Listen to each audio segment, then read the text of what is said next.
Tariff एक बार फिर hot topic बन गया है और इस बार वजह यह है कि अमेरिका के कोर्ट ऑफ इंटरनेशनल ट्रेड ने सदर डोनाल्ड ट्रंप के तजारती टैरिफ को गैर कानूनी करार दे दिया है। अदालत ने अमेरिका की तरफ से अलग से चाइना, मैक्सिको और कनाडा पर लगाए गए टैरिफ्स को भी ब्लॉक कर दिया है। अमेरिकी एडमिनिस्ट्रेशन ने इल्ज़ाम लगाया था कि इन ममालिक से अमेरिका में मनशियात और गैर कानूनी तौर पर तारकीन वतन दाखिल होते हैं। ट्रंप ने 1977 के फेडरल इकोनॉमिक इमरजेंसी लॉ का इस्तेमाल किया, लेकिन इस कानून में अमेरिका की इकॉनमी को ख़तरे से बचाने के लिए सदर की तरफ से यकतरफा टैरिफ लगाने की पावर का जिक्र नहीं है। ट्रंप ने फिर भी इस कानून को यूज़ किया और कहा कि शदीद इक़दामात की ज़रूरत है।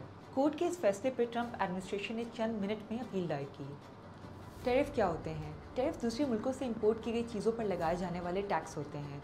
मिसाल के तौर पर एक प्रोडक्ट $10 का है तो इस प्रोडक्ट पर 10% टैरिफ आयद करने का मतलब होगा कि इस पर $1 टैक्स लगेगा, यानी प्रोडक्ट की कुल कीमत $11 हो जाएगी। अमेरिका में चीज़ें बाहर से मंगवाने वाली कंपनियां हुकूमत को ये टैक्स अदा करती हैं और इन एक्स्ट्रा चार्जेस का कुछ या पूरा हिस्सा यूज़र्स पर डाल सकती हैं। कंपनियां कम मिकदार में भी चीज़ें इंपोर्ट करने का फैसला कर सकती हैं।